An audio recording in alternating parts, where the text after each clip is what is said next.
Hello everybody, welcome to Review a Day episode number 75 for Sunday, November the 2nd, 2008.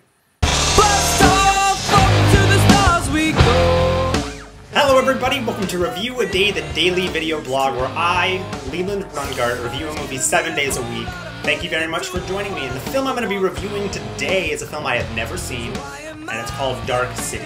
This movie is directed by Alex Proyas. It stars Rufus Sewell, William Hurt, Kiefer Sutherland, and Jennifer Connelly. Dark City is a film that I think it's incredibly underrated. I just watched it for the first time today, actually. And I watched this, and it's apparent that The Matrix owes a ton of debt, a ton of credit to Dark City. Dark City is about this guy, John Murdoch.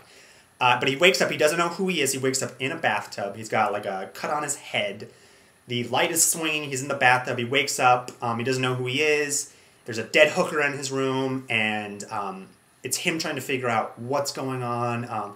He finds out he has this wife and this psychiatrist, he doesn't remember any of it, and as he starts trying to figure out who he is, he starts unraveling this bigger story that involves the entire city.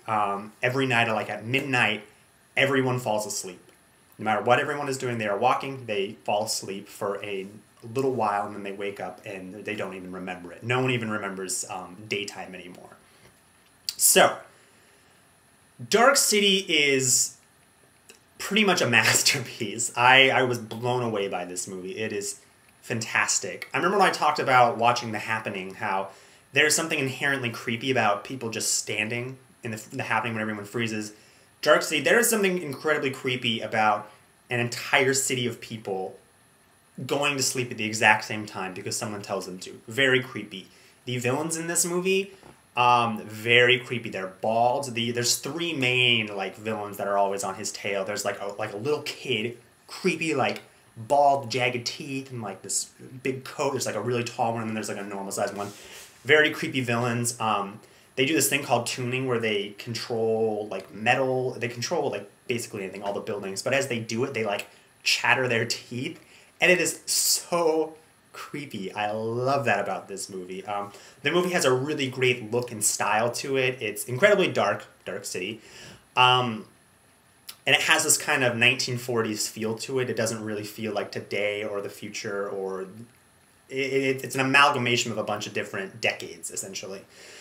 I think what this film does, I think all great sci-fi does, is you can enjoy it on one level as, this is a great story. I'm digging this story about this guy trying to find out his lost past, and whether everything around us is real or not. The story's great. It's an enthralling story.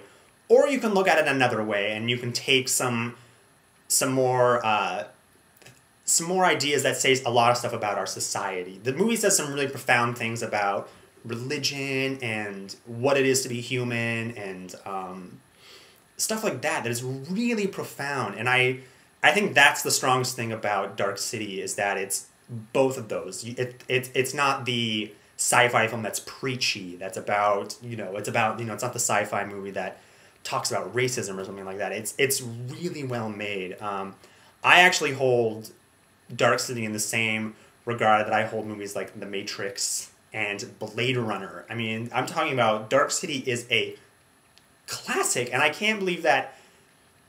I mean, if I had to compare Dark City in one hand and then The Matrix trilogy, all three films, I'm going to pick Dark City because I think it's much more successful.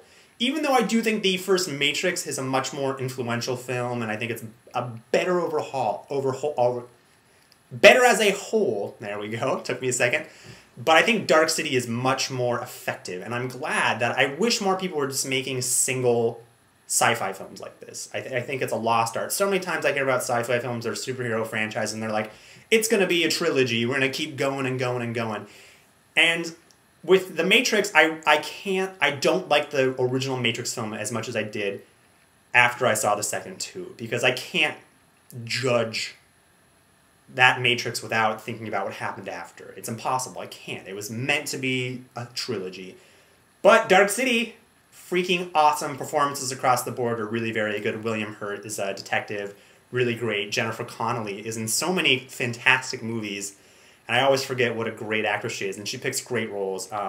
Dark City really is a masterpiece. I think the finale to this film, the kind of showdown between our hero and the villain, is a little cheesy, but I think all great sci-fi is a little cheesy. I think that's one of the great things about sci-fi. This movie says a lot.